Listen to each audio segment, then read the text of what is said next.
Yes guys, David Speaks Football here, back again with another video. Massive thank you to the whopping 20 subscribers that I have achieved since opening this channel. Listen, 20 is massive for me. I didn't think I'd get one, right? Maybe my missus would have subscribed. I'm sure she's maybe one of the subscribers. But you get my point. I'm massively thankful to all 20 of you. Thanks for doing that. And I've set myself a goal. If I get to 50 subscribers, I'm going to get myself a David Speaks Football neon light. So if you're watching this and you haven't subscribed yet and you like what you see, hit that subscribe button so I can head towards getting those 50 subscribers to treat myself to a David Speaks Football neon light. That WOD box light and explaining that's for another day. This channel's not here to talk about what I do in my day-to-day working life. That day will come one day where I'll speak about that. But yes, David Speaks Football neon light when we hit 50 subscribers. So if you're watching, hit that I can't say subscribe, for God's sake. What is it? Hit that subscribe button and help me get towards those 50 subscribers. My goodness, it's like a tongue twister. What's wrong with me? Those 50 subscribers so I can get this light. Anyway, enough of that. Enough of the tongue twisters. Not that that should have been a tongue twister. Let's get straight into this video and why I'm doing one today. As you know, I touched base on this on the last video. I can be very negative. And listen, I feel like I'm well within my rights to be negative. I don't want to come across as toxic and be a toxic fan. I totally get we're here to support the players and support the team. And I am. I love Man United, right? I love the team and I do support the team. But they're 15th. They lost to Spurs in a Europa League final. I mean, anyone who's not negative and upset right now, I think you've got something wrong with you. Yeah? So you got to wake up and smell the coffee. I am being negative, but I think I'm well within my rights. So let's get straight into this and what exactly it is that has upset David Speaks Football today. So let me pop this on the screen. Boom, there it is.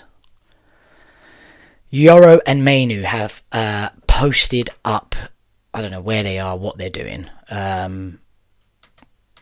This picture with them wearing chains. I'll pop up a few more pictures that were on this Instagram post, but wearing chains, nice cars, flashing it all about. And listen, they're young. I get it. They're young. They're full of money. They're living life. And how are they supposed to know what's right and what's wrong? But core blimey, man. Read the room, yeah? Man United have just laid off over 650 staff members because they're trying to cut costs and, you know, restructure the club and all this and that. Meanwhile, those people, those 650 people were probably doing their jobs well. They were probably doing their jobs way better than you two have. Yeah? You two have the club in 15th place and you lost in the Europa League final, right? The people that have been sacked, I guarantee you, if we try and weigh up their job equivalent to 15th place, they wouldn't have been 15th place. I hope you understand what I'm saying with that. I reckon a lot of those people, I'm pretty sure a lot of those people were doing a fantastic job and they got sacked, right? Meanwhile, these guys doing the deadest of jobs. Let's have it right. The deadest of jobs, right? I don't know what you guys feel about Yoro, but since we got him, I've been underwhelmed by him. Everyone was saying Real Madrid wanted him. The whole of Europe wants him. I've been massively underwhelmed by him. I don't see what everyone's talking about. Maino came into the squad. Yes, he's got talent. Yes, he's got potential. But potential don't mean nothing unless you achieve it, right? You've had 650 people sacked from your club. And here you are on Instagram flaunting your jewellery, right? Flaunting your money, flaunting the amazing life that you have. And listen, you're young, you're well within your rights to do it. But read the room, man. Read the room. Earn it.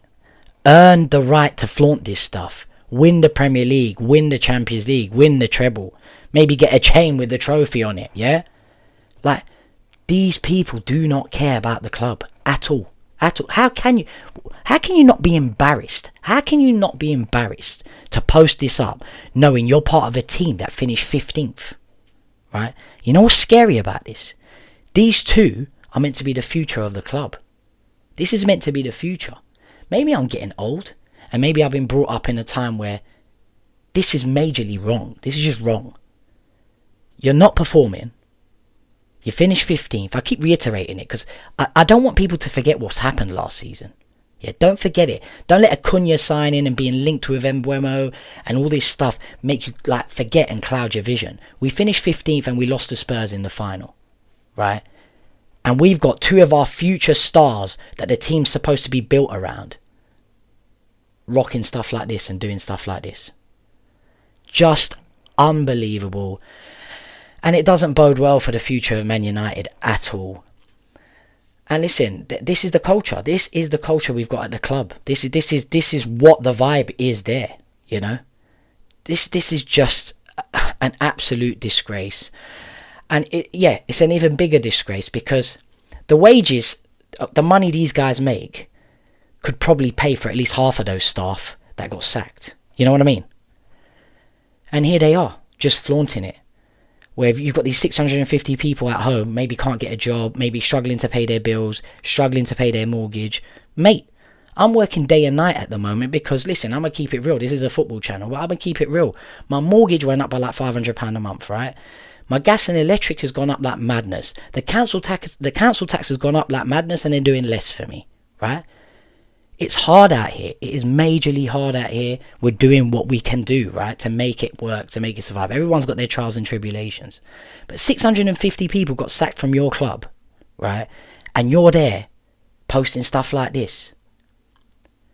It's just not impressive. It also shows there's no one in the club. I mean, this looks bad on Amorim for me, yeah? And I've been brought up in that Fergie time where he had real control of the club, real control of the players, really made them set the right example and the right tone and the right culture, right? But, you know, Amorim should be saying at the end of the season, we've been shocking. We've been absolutely terrible. Please, guys, when you go on your holidays, when you go on whatever you're going to do, I know you're men, I know you're free to do whatever you want, but do me a favour. Don't post no nonsense. In fact, I'd beg you not to post at all, but I understand that's very hard to ask. But don't post no nonsense like this. It's an embarrassment if you post nonsense like this. It's bad for the club, it's a bad look for me as manager, and it's a bad look for you. Just don't do it. But here they are. Here's what they've done, and what can we do? Just unbelievable. Let's have a look at some of the comments underneath this post. I always look at the comments, and the reason I look at the comments is I want to see, is it me? Is there something wrong with me and how I look at things, you know? Like, am I just too negative, you know? Let's pop some of these comments up, right? Boom. Right, first comment that pops up at the actual post, I understand, it's probably because he's got the blue tick and he's a famous guy. You got Rio Ferdinand going okay with like an ice cold emoji. I mean, Rio Ferdinand's about 45, 50 years old, like, and he's like commenting on these kids' posts, like saying, yeah, ice cold, ice, you've got ice, man, you've got ice on your neck. I mean, mate, grow up, like, you know, you're flipping 50 odd years old, you're an absolute legend for Man United. How are you even like tolerating this? How are you even commenting on this? I mean, it's just absolutely mental. Any other positive posts on this are from people that have something to sell, some sort of jewelry, some sort of fashion, or some sort of like, you know, like, other than that, there is no positive comments. Let's pop this next one up. Your team is battling relegation, bro. Exactly. Simple as that. Your team's battling relegation. What's this picture for? See what else we got here. Another United player just flaunting his wealth. Yeah. They haven't elaborated on that, right? But they're thinking exactly what I'm thinking. Like, people in the club are getting sacked, and you've got these two like flaunting their wealth, right? Let's pop another one up. Read the room, bro. How many long-serving United employees, here we go, have just lost their jobs and access to the canteen, and you're out here with all the superficial material bullshit whilst the team's bottom of the fucking table. Absolute zero class or social awareness. Yeah, it's mental. But these guys are young. Yeah, you can't expect them to have that. Maybe they're so young. What's the manager doing? What are the people that are running the club doing? What's the captain doing? You know, I love Bruno, but what you doing, bruv? You just got your t-shirt like this, bruv, like moaning all the time, just moaning, like looking like a rat. For God's sakes, I love you, Bruno, brother. You're out here looking like a rat all the time on the pitch, bruv. Sort these guys out. Fala com este pessoal, faz favor. Este gajo precisam de alguém to show them the path. Yeah? Sorry, I just realised I just spoke. These young boys need someone to show them the path. That's what I just said, yeah? Someone's commented here, play well next season. Basically meaning, like, what the hell are you doing, you know? Anyway, that's some of the comments there. I don't need to go through any more. They're all pretty similar. I'm just in an absolute shock that, you know, my last video was Man United posting Dalot getting married, and then within a day or two, you've got players posting this. I mean, it's just unbelievable, you know. You know, what can you do? And it doesn't bode well for the future for Man United at all. It doesn't bode well for the future for Man United at all. Let me know what you think. As I say in every video, am I being too harsh? Am I being over the top? You guys can decide if that's the case. Mate, I don't care what comments you leave. Positive comments, negative comments. Help me see something different than what I'm seeing, because I think this is an absolute disgrace. But yeah. Moving on, I've got a bit more news. Well, news. I don't want this to be a news channel, right? You've got enough news channels out there. Sky Sports and everyone else. I just want this to be a channel of how I feel, and you tell me how you feel, right? This is where we're at. But Man United did another post, wow, as they always do. And here it is. It's Luke Shaw, 11 years, right? 11 years since he signed for Manchester United. Bear in mind, this fella was basically Patrice Evra's main replacement. You know, that was what the plan was, for him to replace Patrice Evra. I mean, he's not.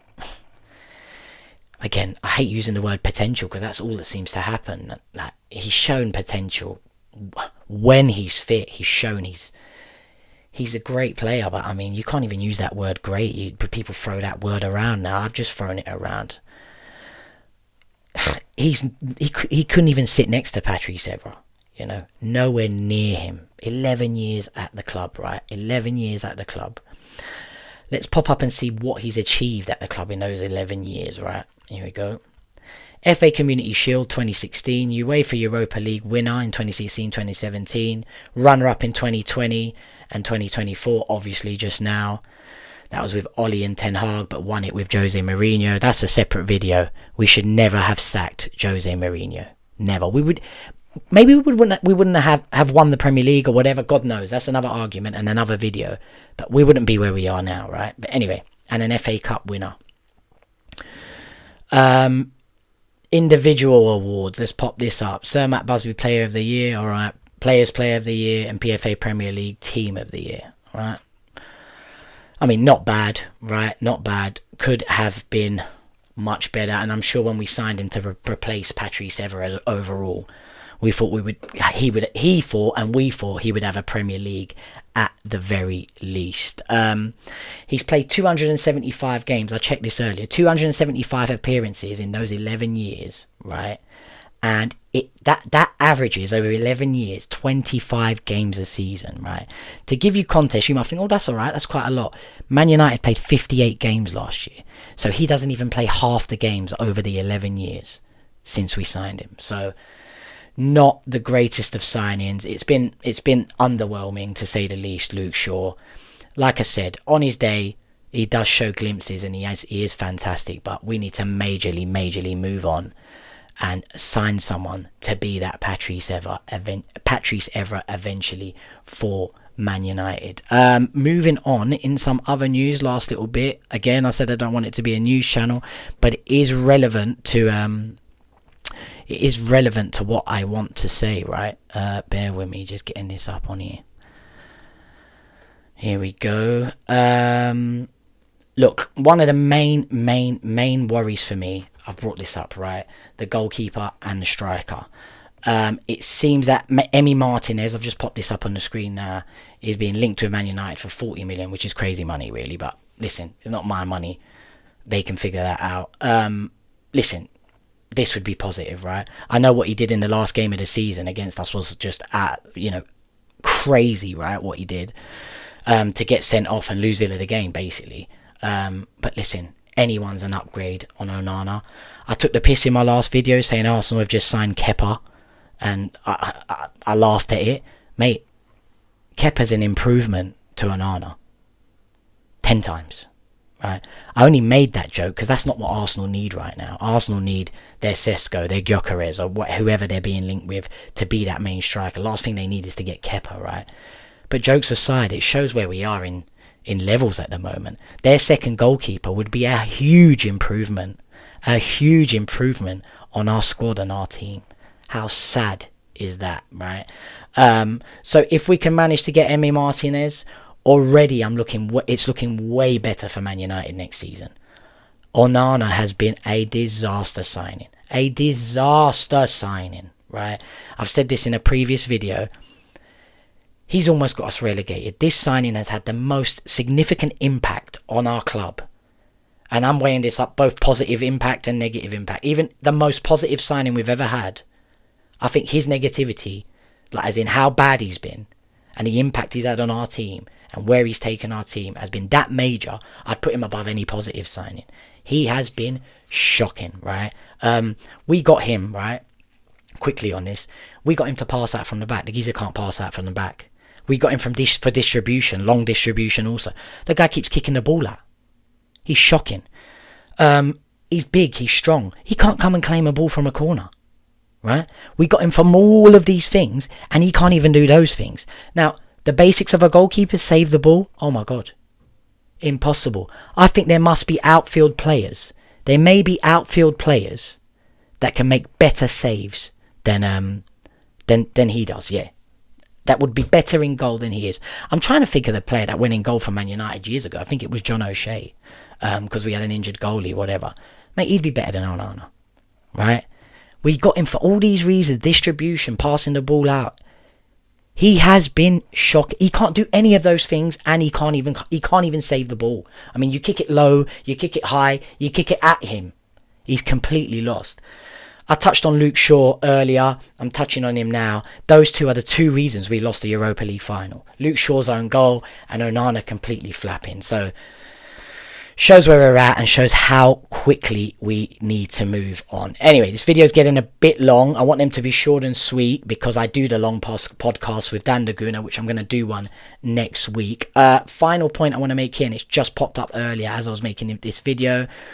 Mbeumo, another bid rejected. Look, the positive is we're going back in and it looks like we want to get him. The fact we've had 2 bids rejected, eventually it's going to work out. They've got to pay a bit more money and get him. But this shows that this is concrete and we are actually trying to get Mbeumo. So to summarise this video and to finish on a positive, I know it's always been negative. If we get Mbeumo and if we get Onana, what am I saying? If we get Mbeumo and replace Onana with Emi Martinez, remember what I said in my last video, that if we take our goalkeeper and our striker currently and we compare them to the other teams above us in the league, we're in the right place, 15th. If we added Emi Martinez and Mbeumo and removed those current 2 people, we're not 15th in the league anymore, going by that philosophy. Nowhere near 15th. So it's positive, it's looking better. I wanted to finish on that positive note. Let's hope we can get both those signings over the line. And then I ain't going to lie, my negativity may decrease, yeah? But back to the original point, I said I was going to finish on a positive. Tell me what you think about Yoro and Maino. Just absolutely shocking. Anyway, guys, catch you on the next video. Thanks again. Get me to 50 subscribers so I can get this light behind me in red saying David Speaks Football. See you next time. Boom.